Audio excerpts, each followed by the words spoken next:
Gayuma panawagan gamit lamang ang isang baso. Ikaw ba ay may minamahal at gusto mo na ikaw lamang ang kanyang mamahalin habang buhay? Ikaw ba ay isang nagmamahal na ayaw mo na mawala ang partner mo sa inyo?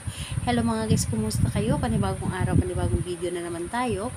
And sa araw na ito ay isa na ng video ang aking tuturo sa inyo na simpleng gabay, na simpleng pamamaraan na makakatulong sa atin. At bago ang lahat, gusto ko lang mag-disclaimer sa mga taong hindi naniniwala at hindi gusto ang mga kagaya nitong video. Please skip this video and maghanap kayo ng videos na gustong gusto nyo, dahil ang video na ito ay para lamang ito sa mga taong naniniwala and gusto mag-try. Sa lahat po ng mga nagko-comment dito sa aking video dito sa loob ng aking channel, mag-ingat sa lahat ng mga nagre-reply sa inyo na dinadala kayo sa kanilang WhatsApp in Imo app upang makaiwas po tayo sa scam. Ngayon po ituturo ko sa inyo paano magagayuma natin ang ating partner. Paano sila hindi makakawala sa atin? Paano na para bang tinatawag mo siya palagi? So, ayun po, pwede itong gawin sa parehasang kasarian, babae ito babae, lalaki ito lalaki. Siyempre naman sa ating babae at lalaki na mag-partner, and ayun, pwede ito sa magkalapit at magka-LDR. Sa paggawa natin ng ritual na ito, kailangan natin ng ating gagamitin. Kailangan mo dito maghanda ng isang clear na baso. Baso po na babasagin, and clear po dapat tulad nito.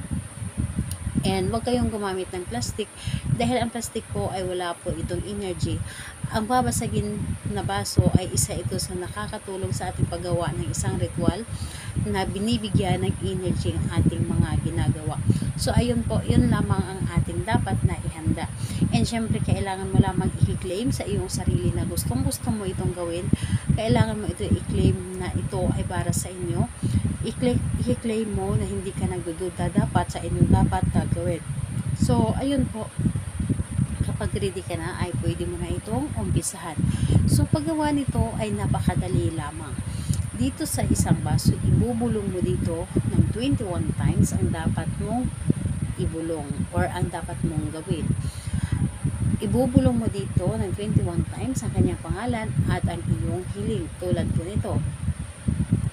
Pangalan, apelyido, ako at ako lamang ang iyong mamahalin habang buhay at wala nang iba pa. Pangalan, apelyido, ako at ako lamang ang iyong mamahalin habang buhay at wala nang iba pa.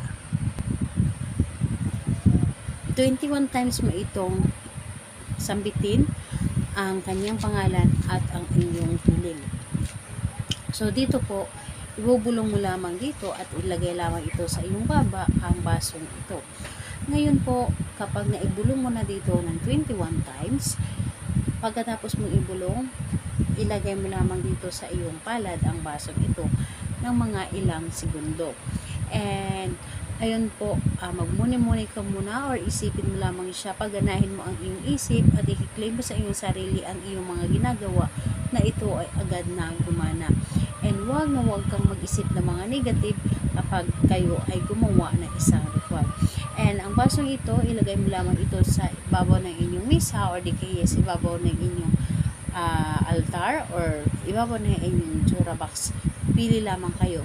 Kailangan na ang basong ito ay hindi ito nagagalaw or hindi ito gagalawin ng ibang tao ang basong ito. Ikaw lamang dapat ang kukuha nito, and mararamdaman mo ito na gumana na dahil ikaw mismo ang makakaramdam or ipaparamdam ito mismo ng taong inyong ginawan ang inyong ginawa. Saka mo na ito kunin at gamitin ang baso sa normal na gamit sa araw-araw. So ayun po, kahit anong araw at oras, pwede mo itong gawin. Basta't lamang ay buo ang inyong loob, tiwala sa paggawa nito. Salamat po sa inyo. Bye bye everyone. God bless us.